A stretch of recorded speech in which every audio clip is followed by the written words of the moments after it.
independents. And so these plans definitely bring the premiums down for those of you who are covering those. And depending on which plan you enroll in, it could be a $30 to $300 discount in premiums, depending on what plan you enroll in. So that was the reason behind creating the new plan designs. You're going to see some higher deductibles and some higher out-of-pockets, but when we do an analysis of deductible spend, there's only about 20% of the employee population that ever even touches a deductible. Because if you have doctor visits, if you have prescriptions, you're paying co-pays, you're not paying deductible expenses. So many times a person does not spend their deductible. So keep that in mind when we look at the future plan designs. So I'm going to go down to the first line that says calendar year deductible, and it goes from a $750, $1,250, $1,500, $3,000, and then Plan E is the HSA. We're going to elaborate more about that as we get through the rest of the program. But when I'm evaluating plan designs, I personally like to start out on the next line, which is your out-of-pocket maximum. Because these are ACA or Obamacare plans, they're called the Affordable Care Act plan. That means that every time you spend anything on health care, that it goes towards that out-of-pocket maximum. And our old plan designs didn't used to be that way. So it doesn't matter if it's a copay for a doctor visit, a copay for a prescription, that dollar amount, once you hit it between January 1st and December 31st, the minute you hit that, as long as you've been seeing in-network providers, then from that moment forward, you don't pay anything else. Blue Cross pays the rest of your claims. So for the first plan, $3,000 is your max out of pocket. So if you had a car accident in March and you racked up $40,000, you hit the $3,000. So from March till December 31st, Blue Cross should be paying all of your doctor visits, all your prescriptions, and everything following that because you've met that number. That's why that number is important to me. So on Plan B, you can see that there's two numbers. So again, the lower numbers if you're seeing preferred doctors, the higher numbers if you're seeing choice physicians. Plan C is $4,000, Plan D is $6,350, and Plan E, which is the HSA or high deductible health plan, is $3,000. So if you look at it from that perspective, the two richest plans are A and E from a catastrophic perspective.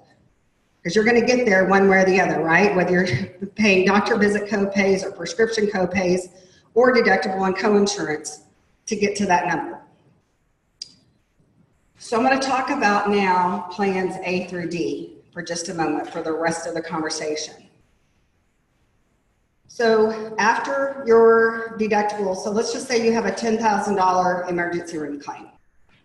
So if you're plan on A, if you're on Plan A, you would spend $750, and then you have coinsurance, which kicks in. So your coinsurance is 20% of $10,000, so you would pay $2,000. So you've paid $750 plus $2,000. So you're at $2,750. You only have $250 left to hit that $3,000 max. So I just want you to see the flow. If you have a catastrophic claim, it's deductible, coinsurance, out-of-pocket max. Okay. If you have preventive care, it's covered at no charge. So there's no charge for preventive care, but you need to make sure that it truly is preventive care. So examples, if you are getting mammograms because you're over 40 and you're getting a baseline, you're getting that done every year, it's preventive. But if they find a spot and they say come back, it's diagnostic. It's no longer preventive. So the second one is diagnostic and is deductible and coinsurance. Same with colonoscopy. They say that we can have one after we hit 50. That's no charge, preventive. But if you have diverticulitis or something that's going on in your colon and they're going in to check that out, it is not preventive. It is diagnostic. So be clear what preventive really means versus what a diagnostic test is. Lab work, inpatient hospitalization, outpatient surgery, allergy testing, inpatient, outpatient hospitalization, rehab, habilitative services, physical therapy, chiropractic care, skilled nursing, home health, hospice. That's all at 20% after deductible. Emergency room and urgent care, very expensive. There are co-pays for your urgent care, but just a reminder, it's not any urgent care facility. So it has to be a contracted in-network facility. You can have two facilities sitting beside each other and only one of them is a Blue Cross Blue Shield urgent care clinic. Emergency room is very expensive. Very few discounts are given in the ER because they're treating you in an emergent situation. Example, my daughter had 8 stitches and was $2,500 just for 8 stitches. Obviously, if I'd been home, she would have gone to urgent care, but I was not. So it's an extra copay plus deductible plus coinsurance. So you pay just for walking in the door an extra copay. The health risk assessment is still in place for plans A through D, which means that if you go online to your Blue Cross BAM account, Blue Access for Members account, you take the health assessment, they'll provide or give you a $250 credit towards your deductible. Prescriptions are the same as far as the copays, the coinsurance, and the structure that it was is currently. But what has changed is currently you can get a 102-day supply limit for a single copay. And that is a very rich benefit. It's very out of the ordinary and it's non-standard for the industry. So Blue Cross highly recommended that the schools modify this benefit to bring it into conformity with the rest of the world, so to speak. And so now you will receive a 30-day supply limit for a copay. So you're not going to get 102 pills for a 30-day supply. You'll get 30-day supply for a copay. Now, if your doctor's asking you to get 2 pills in a 30-day supply, then you're going to get 60 pills because that's how the prescription's written. But you're not going to get all those extra free pills for one copay. Now let's talk about Plan E. So Plan E is an IRS created plan design called the High Deductible Health Plan, but this is probably my 10th meeting and many people have said that's not a very high deductible. And it's really not. It was created so that it would be easy for you to move from the typical PPO environment that you have today and move into a high deductible health plan with a health savings account to allow you an easy flow. So you wouldn't be out of pocket too much money to make the transition. I've been on my HSA for 3 years and it was very difficult the first year. Just because I had a daughter, a volleyball athlete, that incurred some expenses the first year. So I was out of pocket some money that I hadn't anticipated. But I caught up after I continued to put money into the HSA. So the component of a high deductible health plan is it can't have copays for anything. So no doctor visit copays and no prescription copays. So I created, the money extra. So I created this little document in hopes that it might help you understand, because I'm very visual and I needed this to help me understand how it's down there. There it is. Yep. And if we could just cursor up a little bit. Yeah.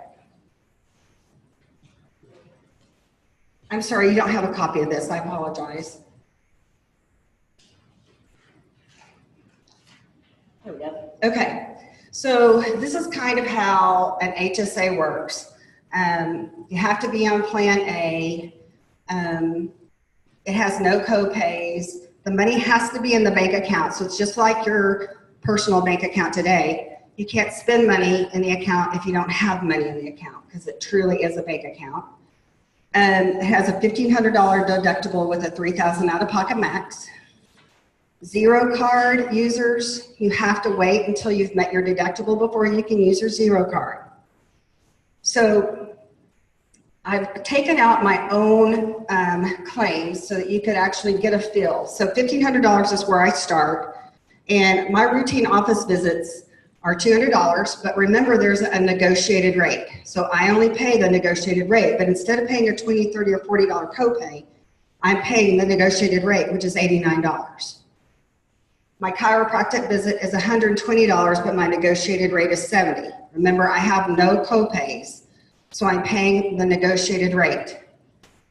I actually got skin cancer this year, so the diagnosis and biopsy was $450, but I paid $213. The removal was $300, I paid $172. So you can see that this is adding up. I've got some prescriptions thrown in here, but once you've satisfied $1,500, remember that co-insurance kicks in. So when I go in for my second routine office visit, that was $8,900, it's only $17.80 on the second round, because I'm only paying 20% of the negotiated rate. On my chiropractic visit that I have every month, it's now only $14 instead of $70.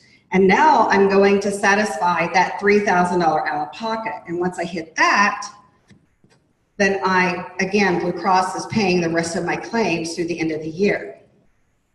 So now can you scroll, down just a bit. So cost estimator.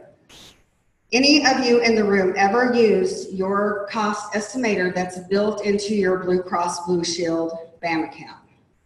Somebody, okay, a couple people. So if you haven't used it, you know, you go to Amazon. How many people shop on Amazon? Quite a few. And you do that because of what? Hey, do what? Cheaper, right? Find the best price. Well, Blue Cross Blue Shield gives you the means to do the very same thing with your health care. And it's the first time ever that you have the ability to determine how much you pay for something.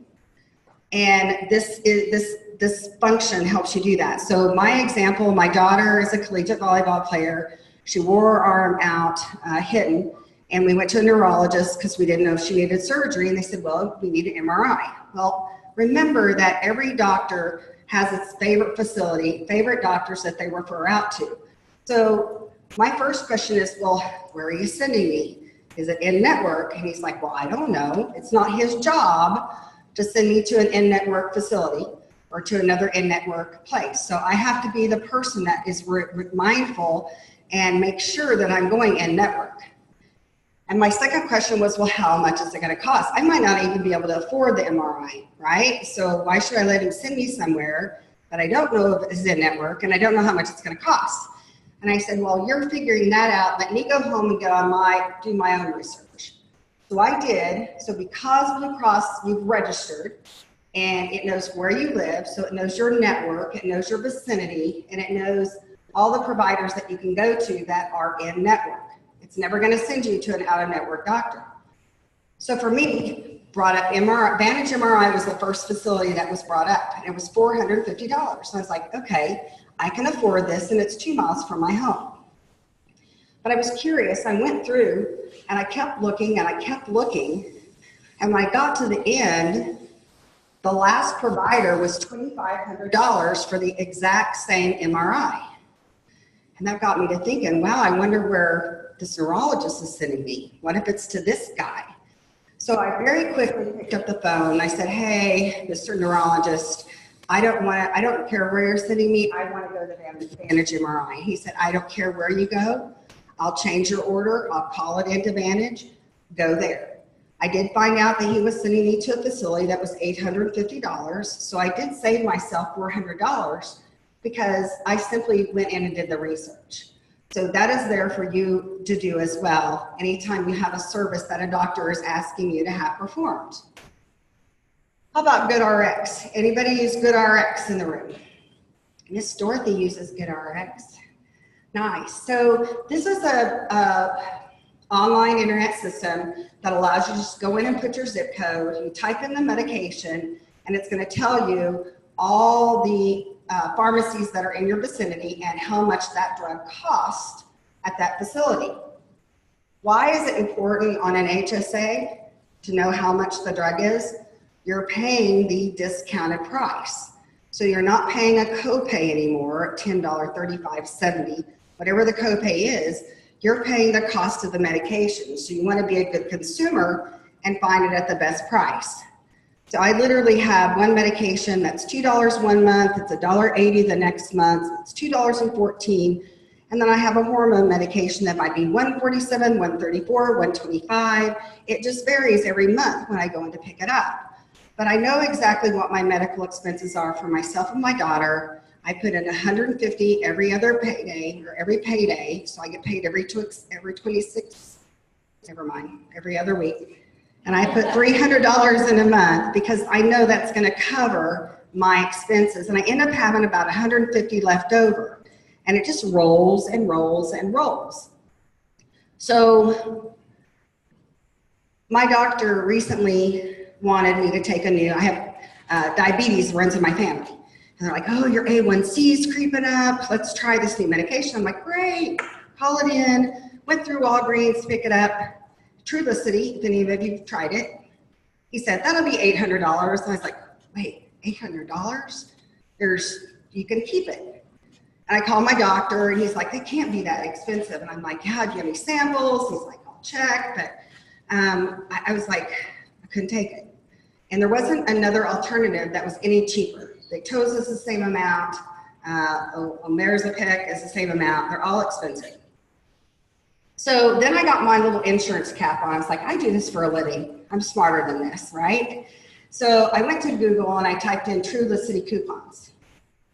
First thing that popped up, 2 coupons. The first one, I printed both of them out. First one was get 6 prescriptions of Trulicity for $25 each. Promptly took that back to Walgreens. They processed for $25 a piece, but here's what I did not know was going to happen. The prescriptions still processed through my insurance at $800 a prescription, because that's the cost. They didn't know that a coupon was used to purchase it. So all of a sudden, I have a $5,000 HSA. So all of a sudden, my $5,000 deductible was being satisfied fairly quickly because of these $800 prescriptions. So that's being a good consumer. When those ran out, I had another one that was get 80% off, and I think I got 2 prescriptions out of that, and then I quit using it. And then went to the next thing, right? I'm hoping that next year a new coupon will be created and I can go back. But I still got what I needed to accomplish, which my A1C came down. I lost about 15 pounds, and it did what it needed to do. So it's a good thing. But I'm talking about just being good consumers is really the story. Another couple of things I'll share with you. So does anybody know what Harvoni treats? Anybody? Anybody know that there was a cure for hepatitis C? Yes. It's called Harvoni. And so if you know, I'm sorry, what were you going to say? It's on the news. Yeah, it is a big deal. So if you know the cost, don't say it out loud. But I want somebody to guess what the cost is. Okay, a little higher. 75. Higher. 100. It's a $100,000 treatment. It's a cure. Let me restate. It's a cure for Hep C, but it's $100,000. And we've had many clients that have had multiple Hep C people being treated or cured.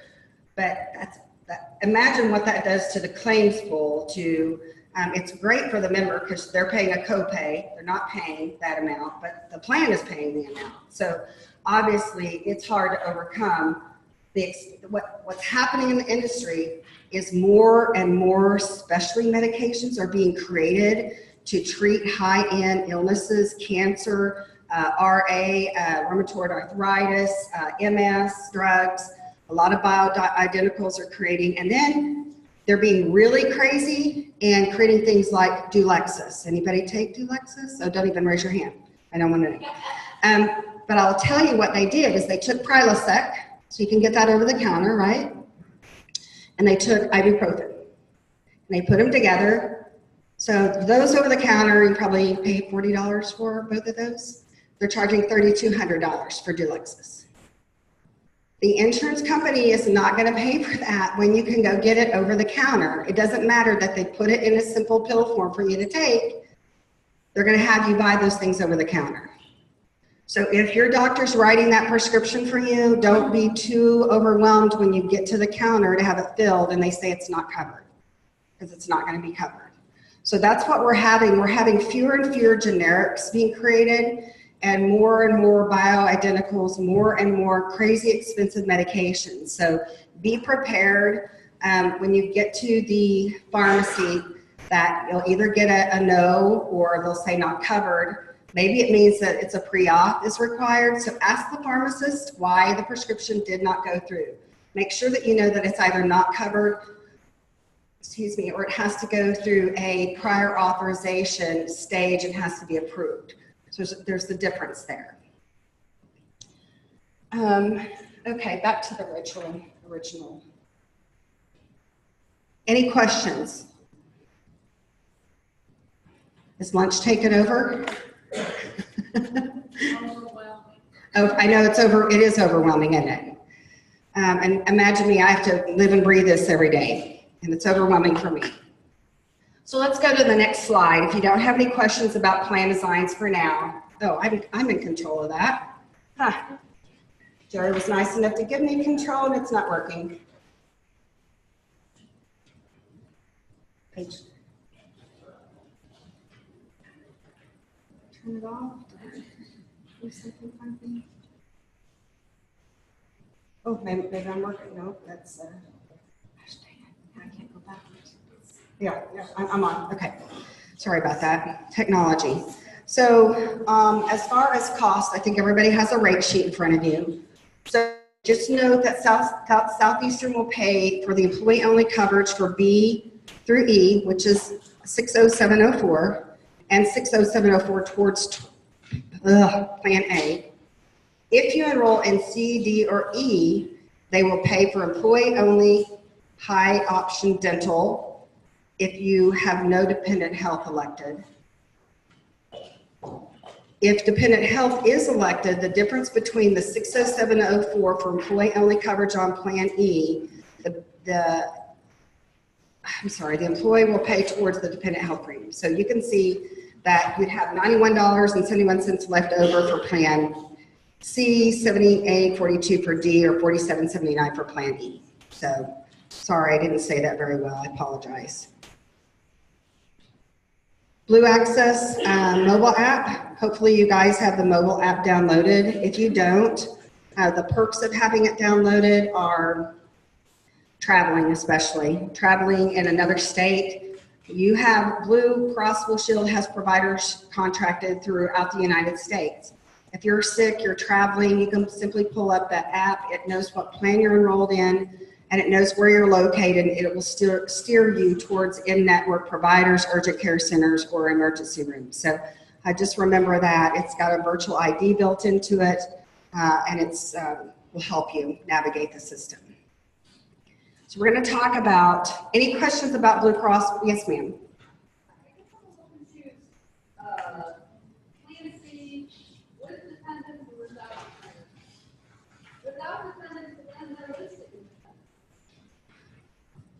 You mean they're listing a cost? There is a cost, but they're paying the difference. So from the 60704 gets applied to the employee only. So you see there's a difference, and that difference gets applied towards dependents. So you would drop it down and apply that extra. If you're enrolling in C, you would take that $78.42 and apply it towards the spouse or child or family premium.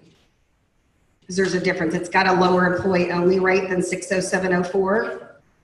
And you would take that difference and apply it towards your dependent cost. Does that make sense?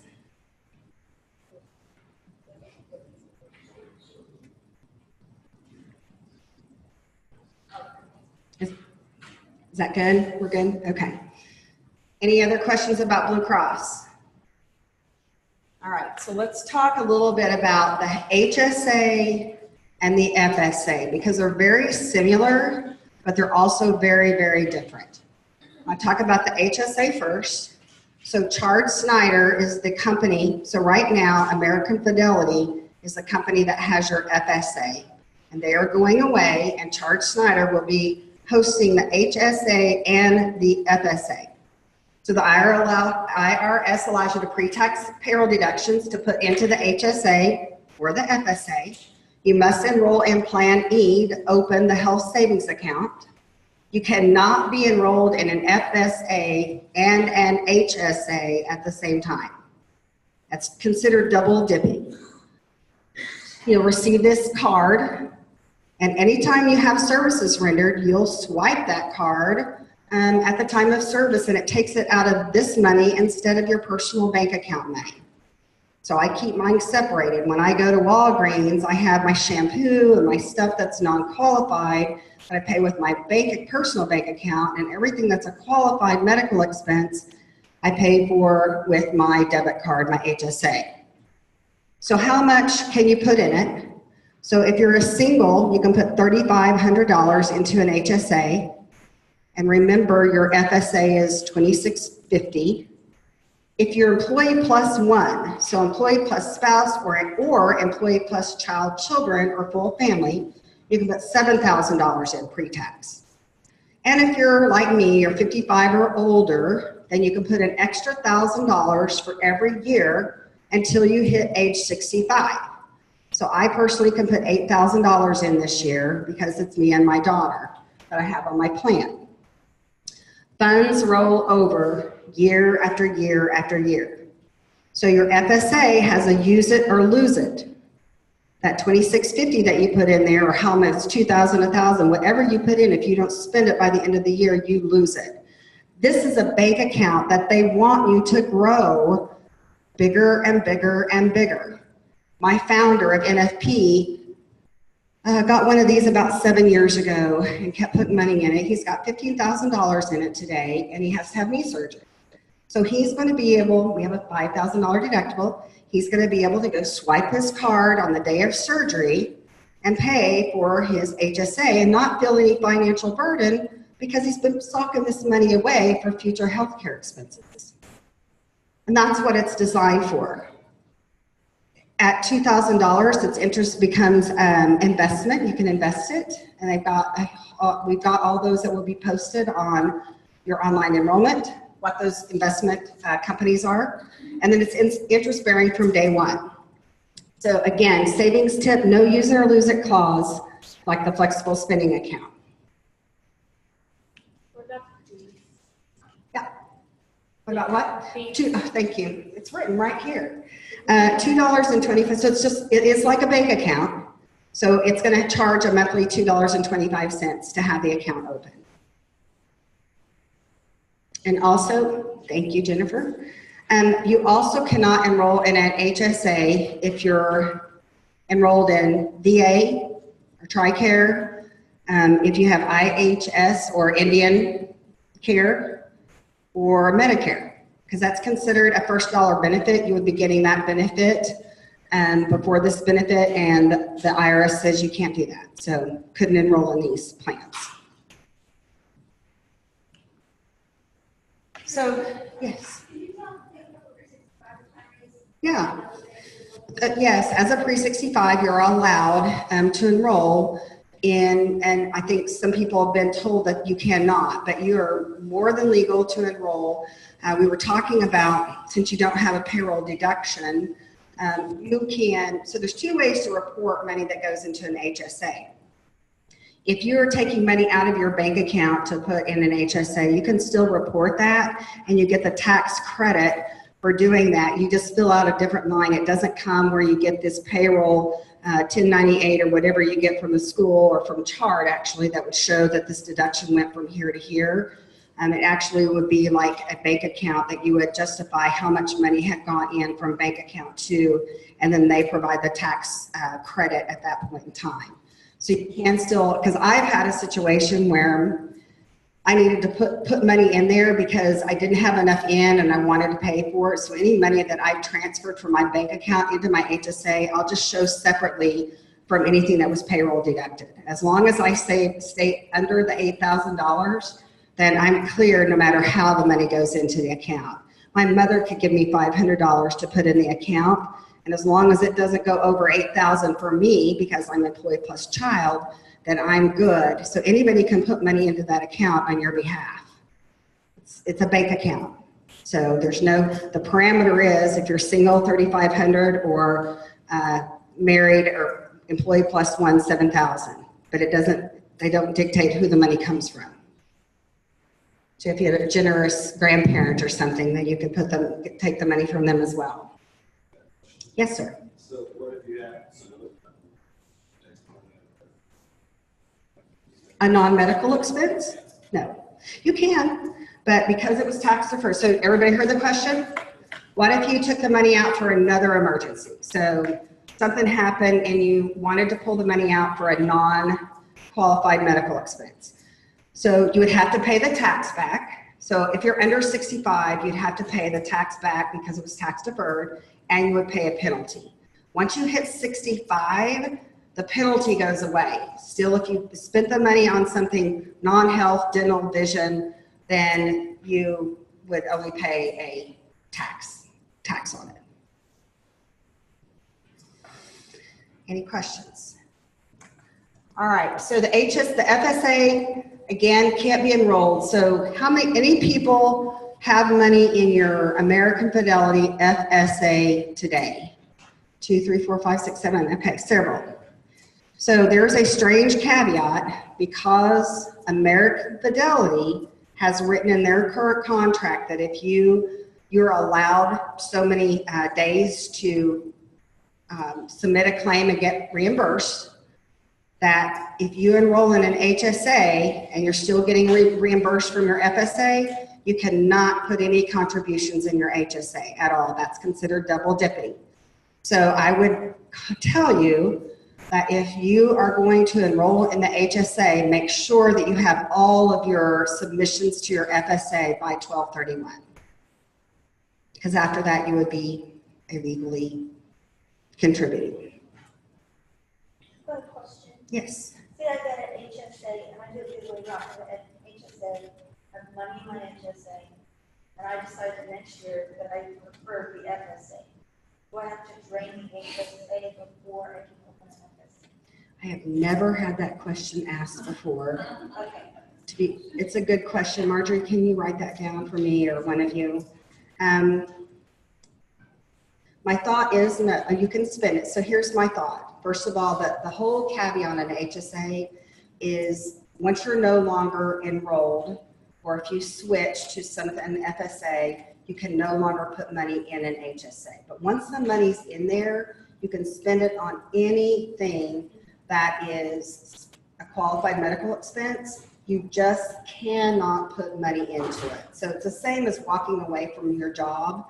You leave here, you have this high deductible health plan, you have $2,000 that you're taking away in this bank account, and you go to work for another employer that does not offer a high deductible health plan. Same situation. You have the money to spend. You've already been pre-taxed on it. You've all followed all the guidelines. You're no longer putting money in it, but you can spend it on any health care that's qualified until you spend it down. So I believe the answer is yes, as long as you don't put any more money into it and you're wanting to put it in that FSA, then you're not double dipping. Because it's really the tax deferred vehicle, that's the IRS, that they have the problem with having two funds that you're pre-taxing. So Xero Card, if you guys know that you're using Xero Card, right with you, and you know that you're gonna have an MRI through Xero Card and it's not gonna cost you any money, make sure that you take that into consideration when you're trying to come up with that $2,650, or am I only gonna put 1,000, or am I only gonna put in 2,000? They have drugs that are free. Make sure if you're doing the FSA that you count that, because I'd rather you underestimate and put money in the FSA so that it has a use it or lose it rule. If there's money that you can't get out of it, we don't want you leaving it in there. Yes, sir. Some of us have accounts from last year, like this American Fidelity had long-term health care insurance, things like that. How does that? So your American Fidelity, we'll talk about it in a minute, but we'll go ahead and address it now. American Fidelity is no longer being employer sponsored, so the university is not going to sponsor their products any longer, but they are allowing you to keep those products. Anything that you would like to keep, you're welcome to keep. It will no longer be payroll deducted, so you'll have a direct contract with American Fidelity. As soon as they go in and tell them that that policy's terming, they should contact you, or you can contact them, and they'll say, hey, would you like to keep this? If so, we'll start, you can send me a check or an EFT out of your account, but you can keep it. It will not be pre-taxed. Yes, sir. Sir? Charge Snyder. Well, on worksite benefits, MetLife. I'm sorry, MetLife is going to be our new provider for hospital, but they don't have a long-term policy. So if that policy is something you want to keep, they're not offering that. So they're only offering accident, critical illness that has a cancer rider, and a hospital policy. So some of you could have random policies that MetLife's not going to offer.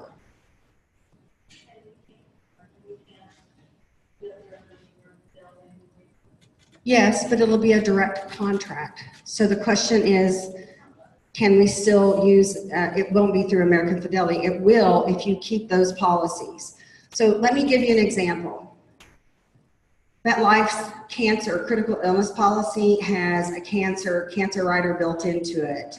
They have Alzheimer's that nobody covers, but very specific to cancer. In your American Fidelity policy, it's a scheduled policy, so it lists every item. So if you have radiation, then you get paid for how much radiation you had.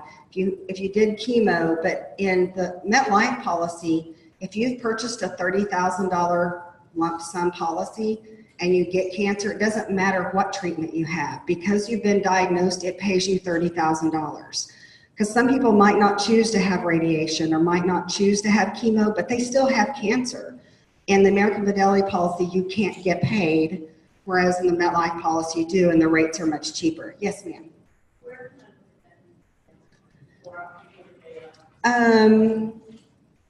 Well, did you pick up the flyers? So you would have to do your own comparison. If you want to contact American Fidelity, you could do that.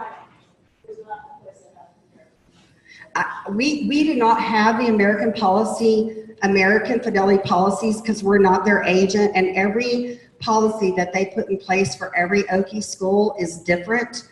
They were all individual policies, and so you might have a different one than your neighbor because you bought yours in 2013. Yes.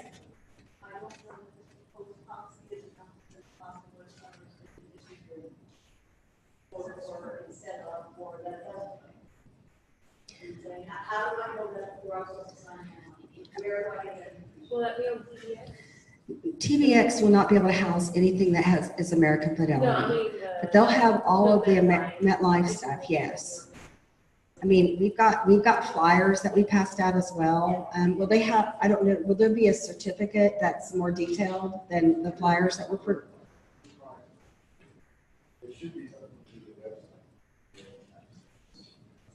So but that's not before they're enrolled. And she's really needing information prior to enrollment.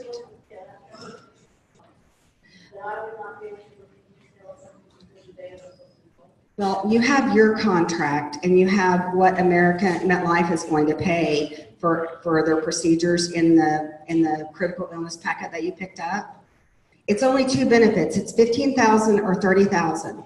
That's all they're offering. That's it. Whereas American Fidelity is a scheduled, every line item has a sum that it's going to pay out. Okay. Good.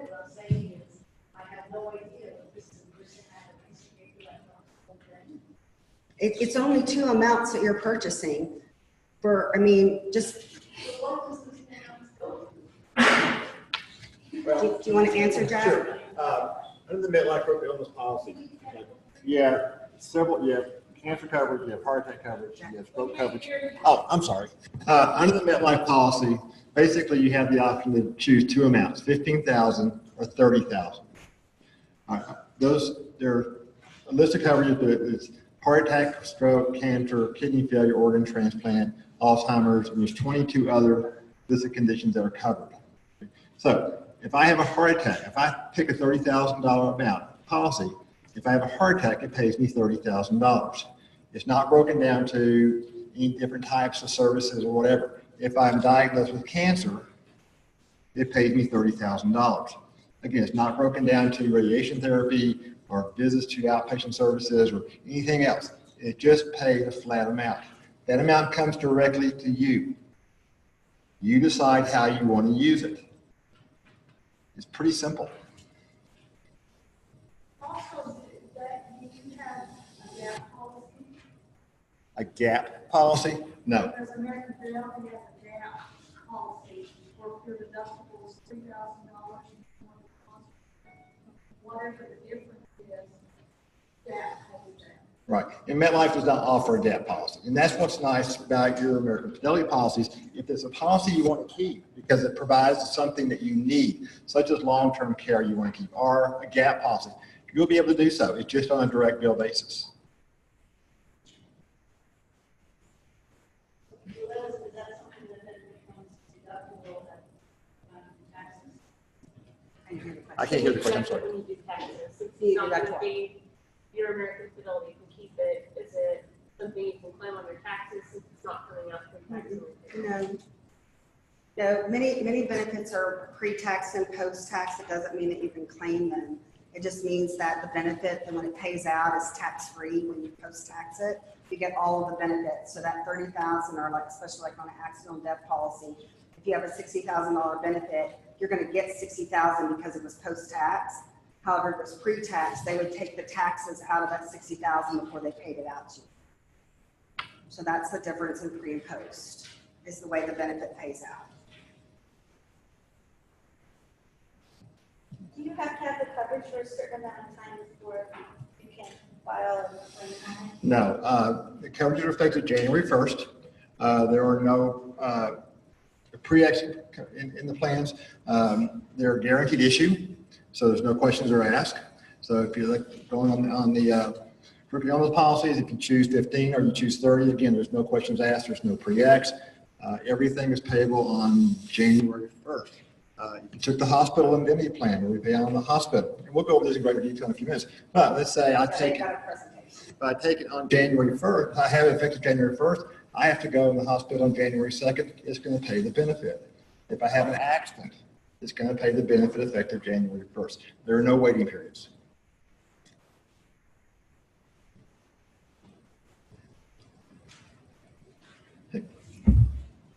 All right, and they actually have a full presentation, so we'll get to that in a few moments. But thanks for all your great questions.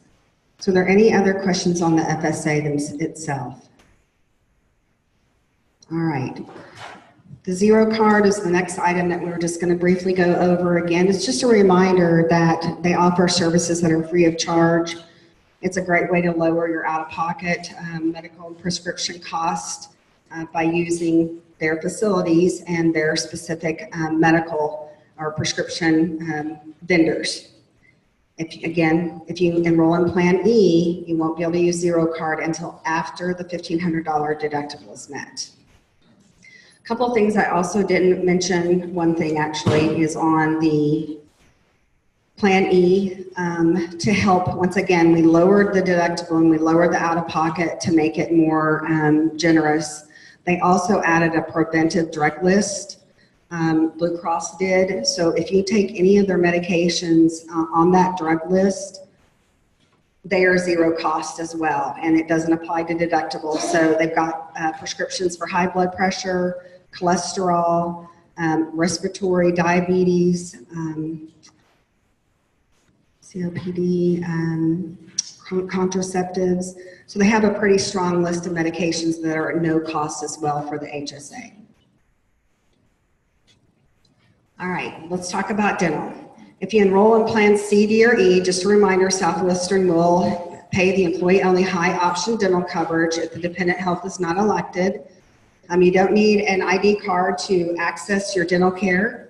And preventive care is paid at 100% regardless of which plan you elect. So that's really important to remember that you have 2 cleanings that are free every year. Your bite wing x-rays are free. And the Dental Association is really encouraging employees to go get your free dental cleanings. They're actually detecting cancer during those cleanings and pre-diabetes through those cleanings. So just please remember to go get those done. So the difference between your high, low, and preventive primarily are how much money you can spend. So the high, you have $2,000 per enrollee to spend each year. The low has $1,000 annually that you can spend, and the preventive has $750. Your basic care percentage is covered a little bit differently, 85, 75, or 80. Major care is covered only on the high and low at 60%. The other big perk is if you're on the high plan, it's got ortho coverage at 50% for children up to age 19. And it's unlimited, so take advantage of that. The low plan has no ortho in it.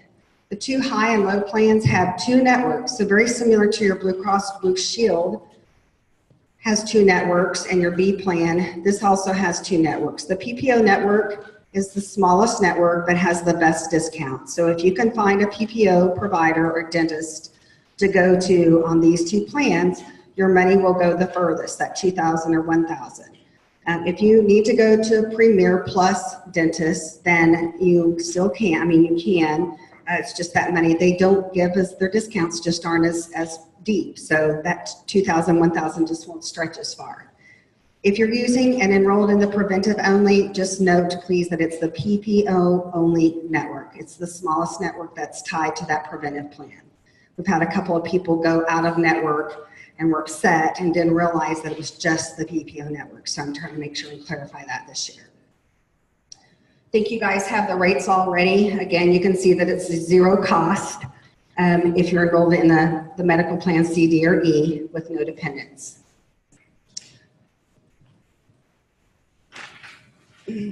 VSP. So we're still with Vision Service Plan. This year they made some enhancements to your plan design, which is great. Again, no ID cards needed. Southeastern pays the cost of the employee-only premium up to $6.54, and the dependent coverage is paid for by the employee. And your basic plan is simply a $10 office visit copay for your exam, and you get to do that one time a year. Your material copay is $25, and that allows you to buy a set of frames and lenses for $25 or contacts for $25. The parameters on the frames and lenses. So what will that $25 really cover? It'll cover a single lens, a lined bifocal, lined trifocal, or lenticular lens. If you have no line trifocals or no lines, that's an extra cost. If you have transition lenses, that's an extra cost. Polycarbonate, anti-glare. Anything that you do extra to the lens will be at an extra cost at a 20% discount. So again, that $25 is for a very, very basic set of lenses, and your frames need to fall between $150 and $170. If you're getting a pair of Oakleys or Ray-Bans or Pradas or Guess that run in the $200 or $250 range, then everything over and above that $170 will be at a 20% discount. So I'm on the same plan as you, and my last pair of glasses were $600 because they're progressives and they're no lines and they're this and they're that. So be aware of that. Now, I will tell you, VSP had a meeting with us a couple of weeks ago, and they have added standard progressive. So I don't know how to identify what standard progressive is, but it's definitely an enhancement to the glasses. So that's a bonus. What they've also added this year is a buy-up. So instead of right now, it's an either or benefit. For your $25, you can either get glasses or contact lenses. If you get the buy-up plan, then you can get two of those. So 2 glasses for $25 each, or maybe you want a pair of sunglasses that are prescription and regular glasses. You want contacts and glasses. You want 2 sets of contacts. One guy said, yeah, my copay lasts me 6 months for my contacts. He said, so that means I'd be able to get the other 6 months filled for $25. Yes, that's what that means. So again, you can see the difference in pricing. It's on your sheet as well, but that at least tells you what that buy-up means. Yes, ma'am.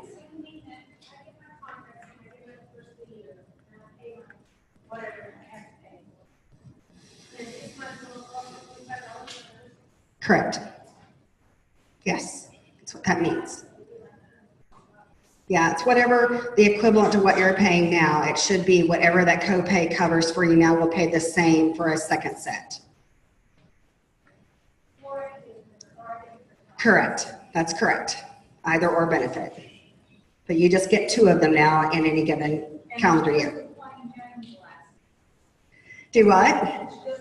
It is. I mean, yeah. I think for every line they took out of my trifocal, it was $100. So discounted to 80. So yeah, it gets pretty expensive. Good questions. So basic life insurance. This is a reminder that the university provides 2 times your salary to a max of $250,000 for life insurance and accidental death and dismemberment. So if you're getting $100,000, you die of natural causes, your beneficiary will receive just $100,000. But if you die due to an accident, then both parts of the policy are invoked and they would actually receive $200,000. There's an accidental death, an accelerated death benefit. So if you are diagnosed as terminally ill and have 12 months or less to live, you can cash in a portion of your, if it was $100,000, you can cash in a portion of that. I believe it's 75% prior to death. So you could go ahead and take care of family, funeral arrangements, or you could go on a Disney cruise. You could do whatever you want. I put up here though, be prepared to provide beneficiary information and really make sure this is updated. People, because you don't have this coming out of your paycheck because your employer's paying for it, it's hard to remember you have it.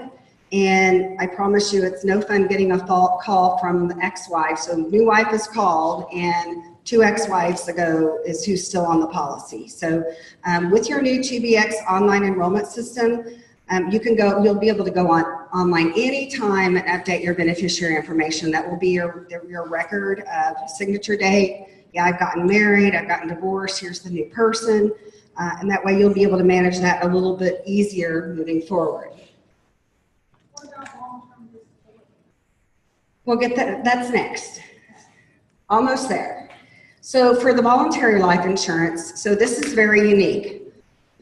We are switching from MetLife, even though you've got MetLife who's going to take over your work site, they're giving up the life and disability portion of this group, and Standard is taking over. And typically when we move from company to company, we do what's called a takeover, and whatever you had currently is what you get. And they just carry it forward. And anytime during open enrollment, if you wanted to purchase, you would have to go through medical underwriting. So Standard has decided that they're removing all of that for everybody. So if you have never purchased any additional life insurance, they're going to give everybody the opportunity to purchase up to your guarantee issue amount. So for an employee, it's $300,000, no questions asked. So you could be uninsurable today, and they have to issue the policy up to $300,000. Same for your spouse, up to $50,000. Same for your children, up to $10,000. So it's a very unique opportunity that if you have an illness and you can't get insurance now, you will be able to get insurance for January the 1st. Yes, sir. Now, the university already provides this. They do. This is in addition. Okay, and I have a policy in addition to that is from previous company. And so if I get a new policy, now older, it's higher. So good question. So if you had a policy currently through MetLife, if it was MetLife, now I believe that American Fidelity also offered some life insurance, so you'll need to know which policy you have. But when you go onto the online enrollment system, it's going to show you what your age is because it's age banded. So you'll be able to say, okay, well, whatever your age is, you'll find it, and it's going to know, and it will tell you. You'll have a little toggle switch, and it'll be set and say, okay, if you want $10,000 based on your age, it's this much. So I'm 57, it would be $5.55 for me to have $10,000 or $55 to have $100,000. And you can toggle anywhere between there in $10,000 increments and find the amount and the rate that you want to pay, and you would be able to enroll. Previous policy will go away if it's Standard, if it's MetLife. But if it's American Fidelity, it will be terminated. And if you want to keep it, you'll have to tell them you want to keep it. Is that your understanding? Yes. Yeah, well, I don't know what it was for. I did get one payment about the set for life insurance. But I also have- So if you don't know what you have with American Fidelity, you might check with HR because they are sending out letters because they've already been informed that their contract is terminated. But if you have 3 products through American Fidelity and you don't know what they are, then you might want to contact HR so they can say, yeah, you have the accident, you have the disability, and you have a life policy or something of that nature, because they will all be terminated unless you keep them. So just to make you aware, so to have a child policy of $10,000, it's $22.30. And that's regardless of how many children you have in the family that are under the age of 26. So if you have 3 family children, then you'd have a $10,000 policy on all 3 children for $2. It's a family rate and not a per child rate. So again, I encourage you, if you don't have that coverage, please purchase it. You don't have that sheet. It's all online, unfortunately. Oh, sorry. You did make copies? Oh, okay. Sorry. I didn't know what all they made copies of for you.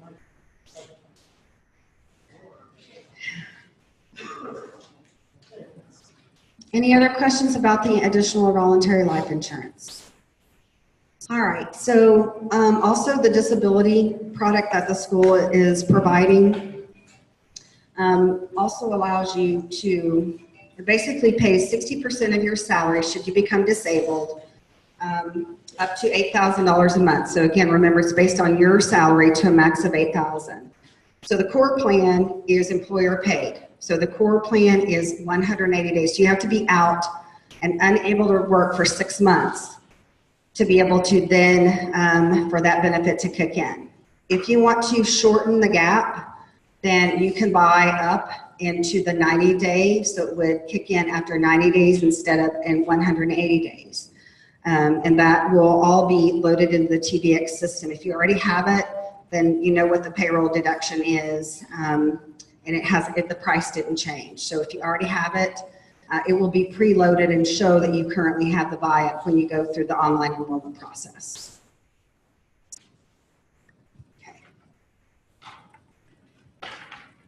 All right, now I need you to switch over to MetLife. So now we're gonna let Jack get up here again and talk a little bit more in depth about all the MetLife products. Yes, sir. Dental is for plan C, D, and E. Well, go ahead. If you choose plan A or B, is there a price? Is that this Delta Dental low? What happens if you choose plan A or B? Then you're paying the full cost. You're paying the full cost of the so the $36.86 for high or $26 for low. Or 18. Or 18 for preventive. If you're A or B, you have to pay the full. That's correct. That's correct.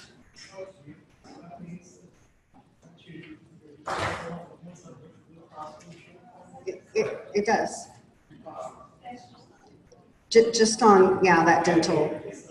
Because, yes, if you look. On the back.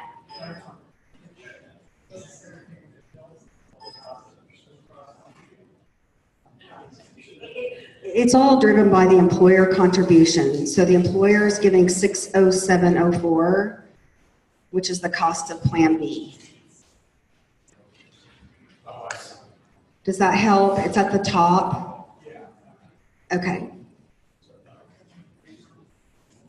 All right, I'm gonna turn it over to Jack. Good afternoon. How are you? Good. My name is Jack Matthews. I'm with MetLife.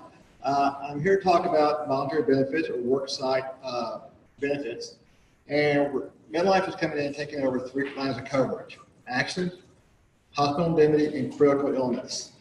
And so all of you should have received a couple of sheets. The first one, though, kind of talk about is going to be the accident one. So if you want to get that one ready to go. Okay, so what's new, again, is accident, hospital, indemnity, critical illness. Okay, a couple important features to think about and remember. All these policies, all three policies are guaranteed issue. So there's not going to be any underwriting, and there's no pre-existing condition in any of them. Okay. For the accident policy and the critical illness policy, there is a wellness program built in, a benefit, for which there's no waiting period. So when you go in for your annual physical, have blood work related to a physical, something related to your annual physical on the medical side, not your dental exam and not your vision exam. If you have either the accident policy or the critical illness policy, MetLife will pay you $100.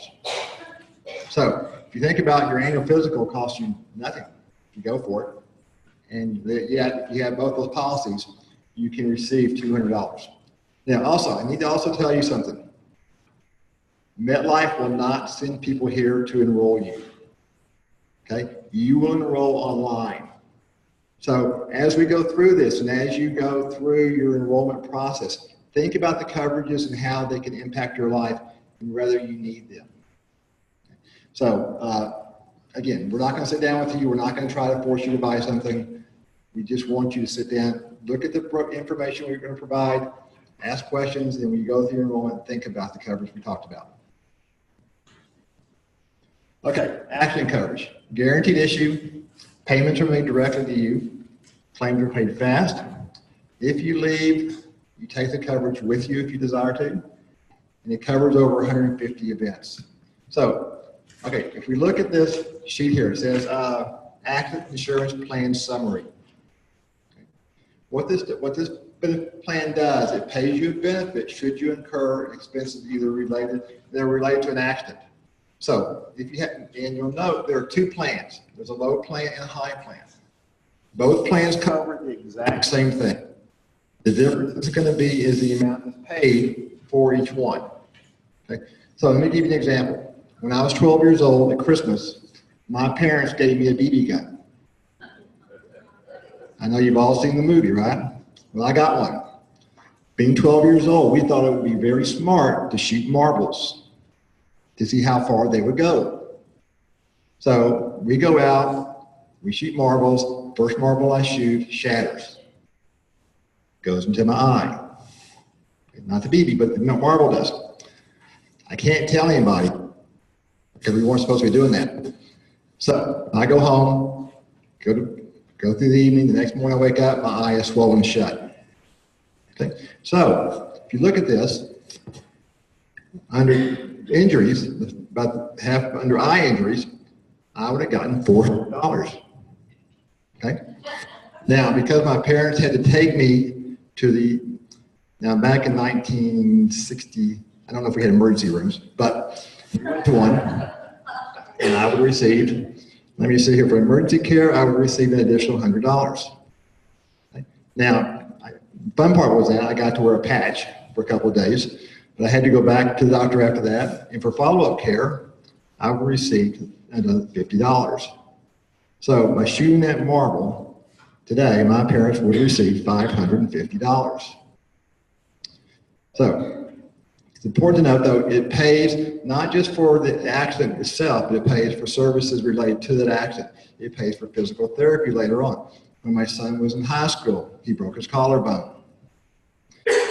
He didn't tell the coach because he wanted to play. He comes home, he can't lift his arm. Typical dad, I send him to bed. Next morning he gets up, he can't lift his arm up. I have to take him to the emergency room. Okay, he would receive a benefit for the fracture. He would receive a benefit for the emergency room, and he also would receive a benefit for his physical therapy as a follow-up. Accidents can't be planned, not normally. So it's there to help offset expenses that are associated with an accident. You have high deductible, you have co-pays. This money comes directly to you, can be used in any way you wish it to be done. It can be used to pay the doctor. It can be used to, if you're off work, it can be used to pay anything you want to go for. Okay, Something else to remember is 24-hour coverage. So if you're injured on or off the job, you're covered. Also, what I like about this is if you have a spouse who works in something, maybe in construction, in civil service, whatever it might be, they would, if you take the family coverage, they would also be covered. So think about that. It's a great way to cover them.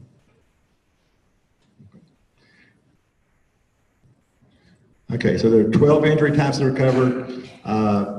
Again, full range of services are covered. Reimbursement is based on the plan you select, not on the actual. It is based on all services are covered in both plans. And the difference is going to be the high plan is going to be more than the low plan.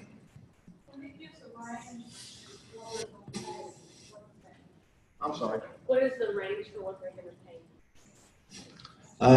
pay? Okay, so let's say on the low plan it says from 50 to 6,000. It's going to be based on the severity of the injury of the break. Okay, if I break my leg and it doesn't break the skin, it's going to be less than I break my leg and it breaks the skin. So Jack, is it actually based on? So if I go to ER, just in that example, if my charges are $650, but you guys say that or even C would be 600, you want to pay 60, not for 650? no, we'll pay the 650. Okay, so it's based on, as long as I'm not over that and it meets that conditions parameter, it'll be close to what I paid. The easiest answer is that it doesn't really make any difference what you pay or what the doctor charges you. We're going to pay the amount that's shown on the schedule. So, an example, let's say, keep it simple. I have an eye injury for $300 and my doctor charges $75. I'm still getting the $300. Okay. Pardon? I'm getting the $300. Good question. Okay. So also, just so you're aware, this also has a life insurance benefit built into it. So if you die in an accident under the low plan, it pays $40,000, and the high plan it pays $60,000. And really, when you look at the pricing difference, the high plan is about $60 more a year. So you just got to consider, if I'm going to buy the coverage, am I going to pay $5 more a month to have the coverage that provides a greater benefit?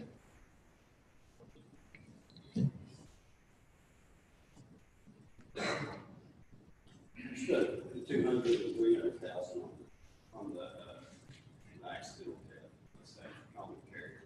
Okay, the question is, what is the 200 for common carrier and 300 for common carrier? A common carrier, let's say if you were in a bus or in a plane. A common carrier is someone who commonly carries passengers, and so if you were to die in an accident involving a common carrier, the benefit would be $100,000 or $200,000 or $300,000.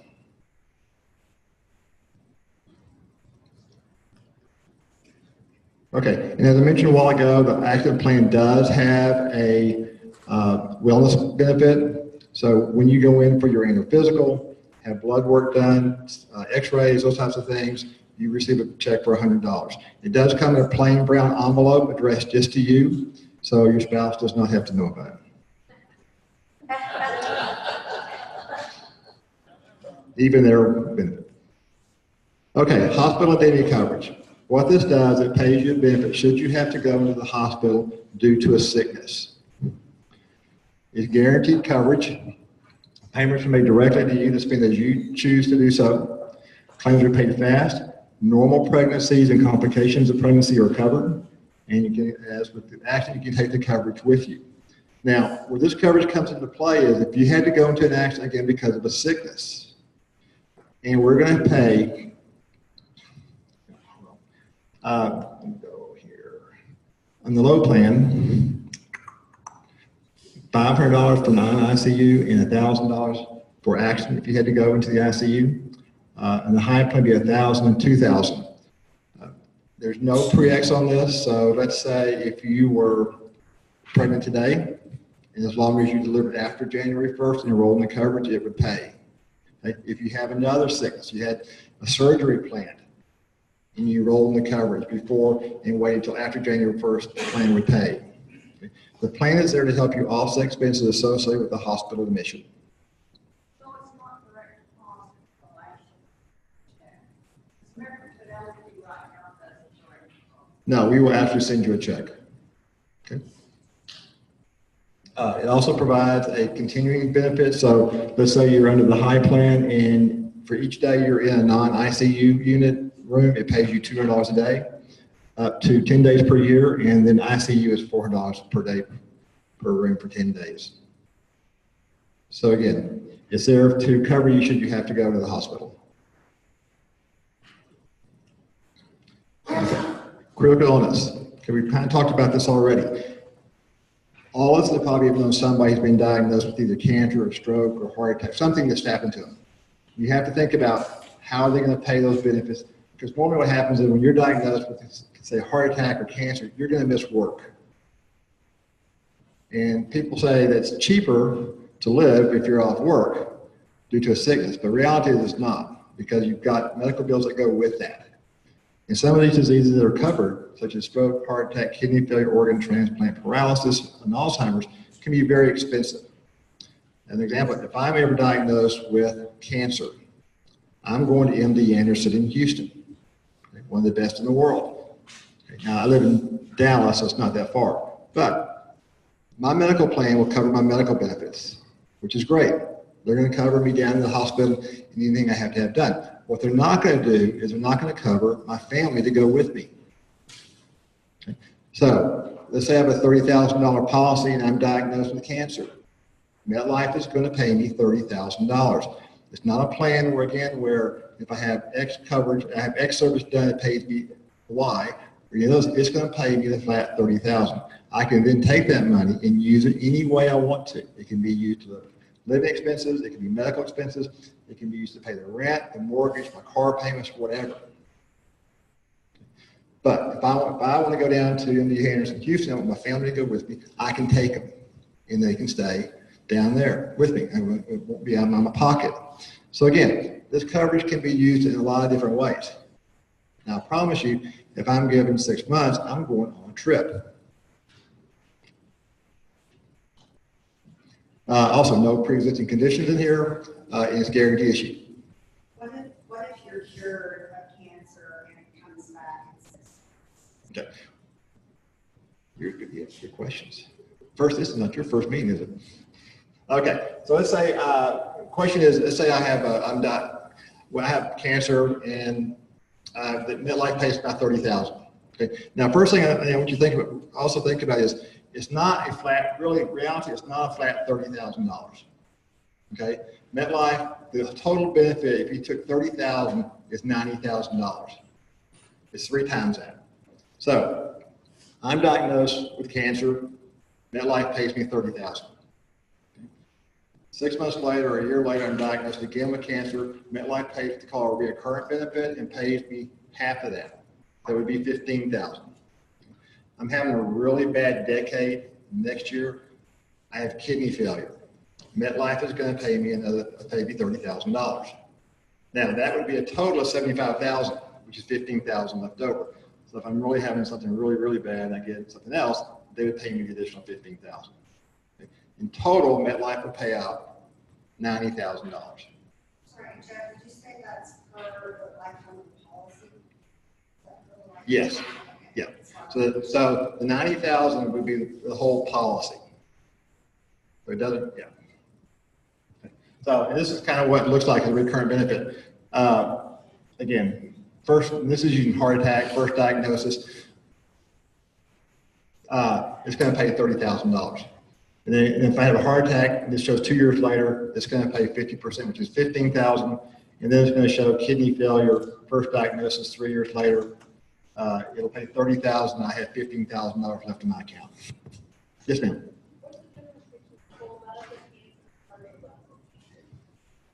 One more time.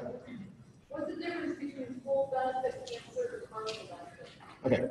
The other day I went to my doctor and was diagnosed with skin cancer. Okay. That's going to be a partial cancer. It's going to pay a lesser benefit for that. Full cancer would be, okay. Well, what if you're diagnosed with breast cancer and then sometime later you're diagnosed with liver cancer? It's still a cancer, so it's going to pay the first time $30,000 and half of that the second time. But I want you to remember though, it's a lump sum payment. Okay, so we're not going to try to piecemeal this together. It's very simple. You take either 15,000 or you take 30,000. If you're diagnosed, we're going to pay it. So I would cover my husband on this if I got it.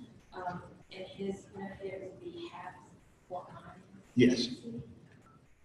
Right. I really need to move on.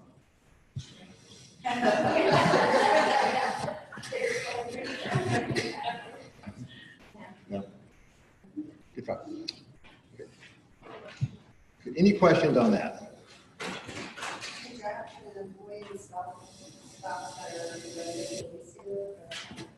Yeah, you can both take a policy.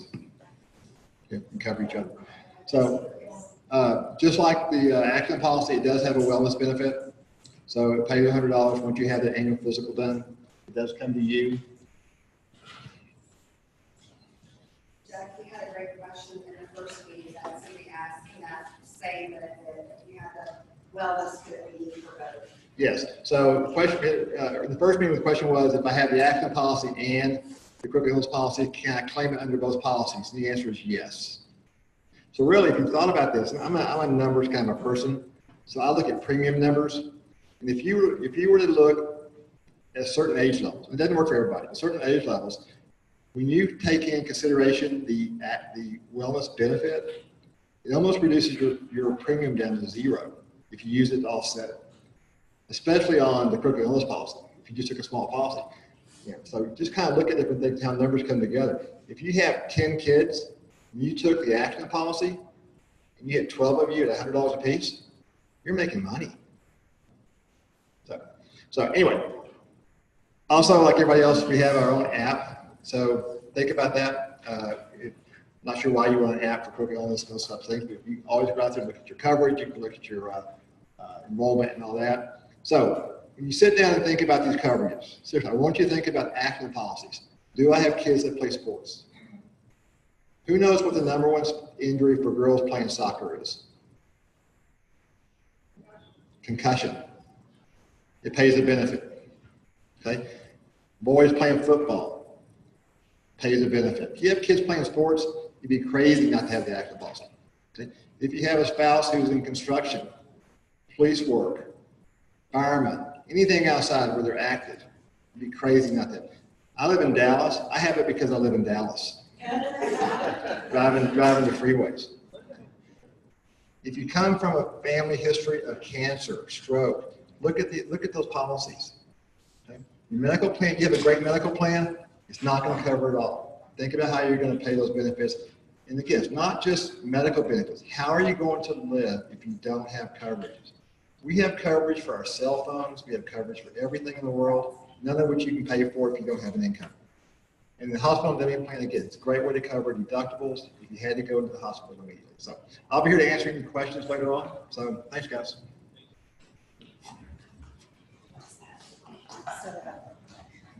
Thank you, Jack. All right, we're almost done. We're going to talk about just open enrollment real quick. We're going to play a short video for you. This kind of gives you an idea of what TDX's system and the online enrollment system will look like. It's very, very user-friendly. It prompts you, next step, next step, next step. You'll do personal verification, dependent verification, address verification, those types of things. And it'll be open on November 1st. There's going to be 2 labs on November 5th and 6th. If you want to come participate in the computer lab, you'll have that availability as well.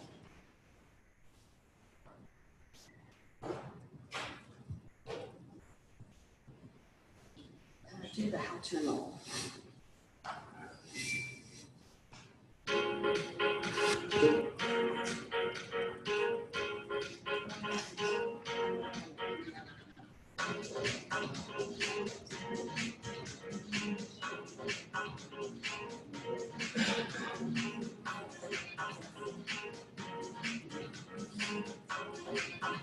Sorry, it won't go big screen.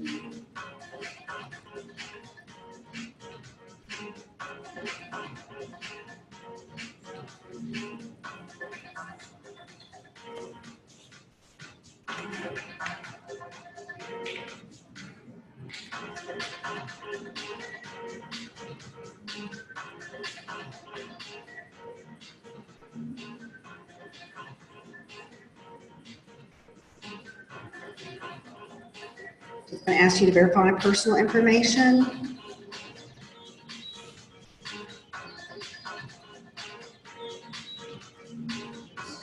Dependent information. If you need to add, there's a little plus sign that you can add. This little benefit guru kind of asks you to determine who you're going to enroll by check marking them. And then also it asks if you're in excellent health, medium or poor health, and you'll kind of check for each family member what their health status is and if they're smoker or non-smoker.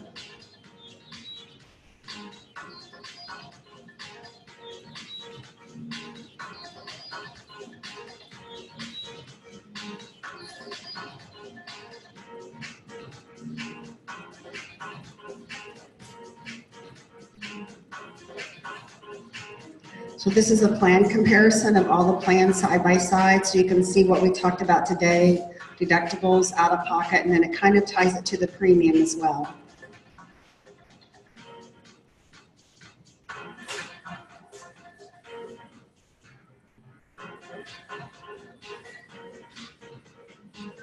There's a lot of videos embedded in it if you want to watch and not read.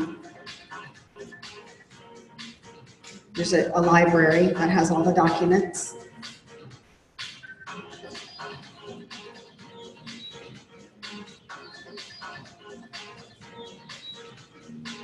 And it's nice that it keeps a running total every time you make an election.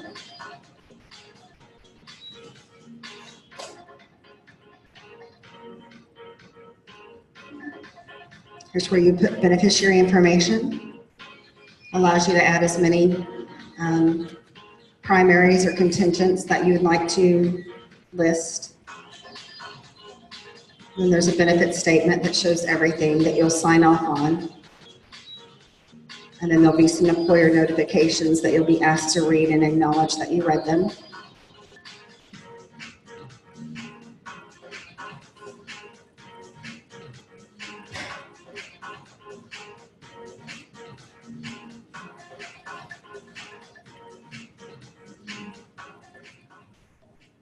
So that's what it looks like.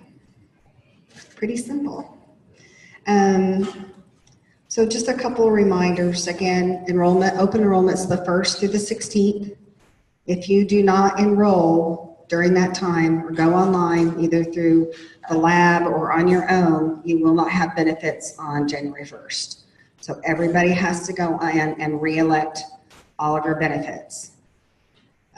It is because it's open enrollment and they pre-tax your medical, dental, and vision. Those things are locked in due to IRS guidelines. And so once you're in, have made those elections, you will be locked into those elections for 2019 unless you have a qualifying event. So a marriage, a birth, a death, a divorce, any of those things, you only have 31 days. You'll go back to TBX and say, hey, I've had a life event, I need to add my spouse, I need to take off my spouse or my children, whatever change you need to make due to that qualifying life event, everything will be done through TBX. You'll go back here if you want to look up a benefit, you want to print a benefit summary, you want to look at your life benefit, you want to pull a certificate of coverage for one of your health plans, everything will be loaded onto the TBX site for all of your benefits for 2019. I'm going to let Debbie come up and provide some closing remarks. Thank you, Carrie and Jack. It is important if there's supervisors, directors, chairs, encourage employees to come to our meetings tomorrow. I think it's pretty beneficial for them, and it's very important that they do the online enrollment. They will not have benefits if they do not, and we will have the lab on November 5th and 6th for people that do need help. Some people don't like the computer or know how to use the computer, that sort of thing. I think that's all right, and we're going to have drawing. We're gonna do a roll call at Ida. Roll call at Ida So Bell. that we can consider. Okay. Who all is watching at Ida Bell? Can you talk to us, Jason? Can you talk to us? We're gonna see if he's there. Ida Bell? You're there?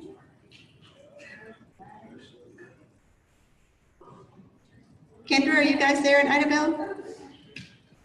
Yeah. They're waving. Okay, can we tell them?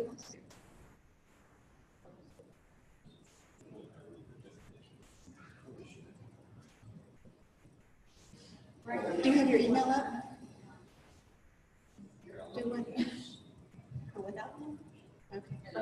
Okay, go ahead.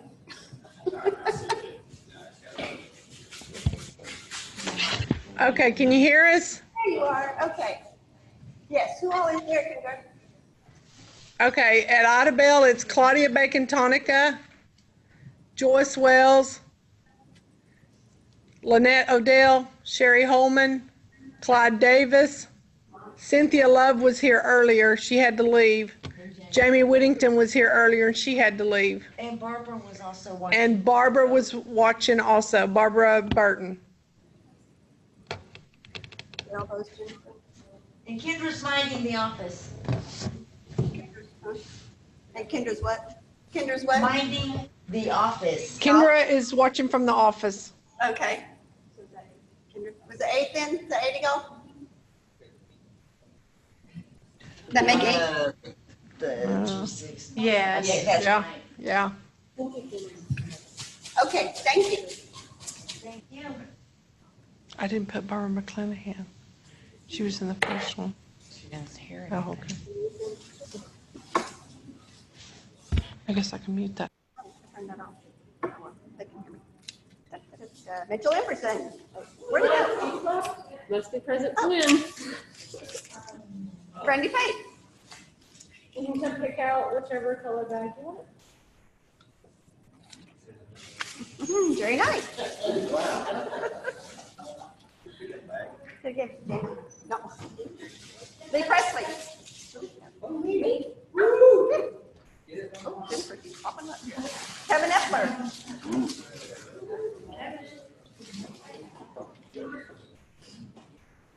Tim Patton.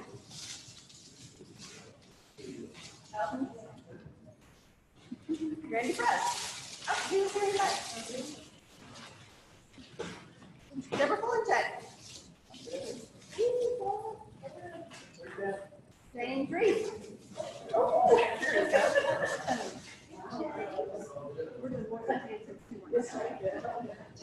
Well, we still just have 10 bags. Erica Corbett. So, Erica yeah. Corbett.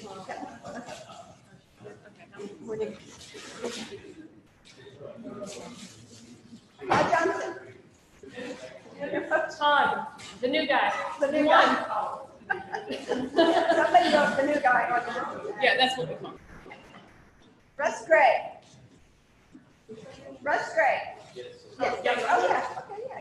You're a new guy. Okay, cool. Okay, thank you, guys.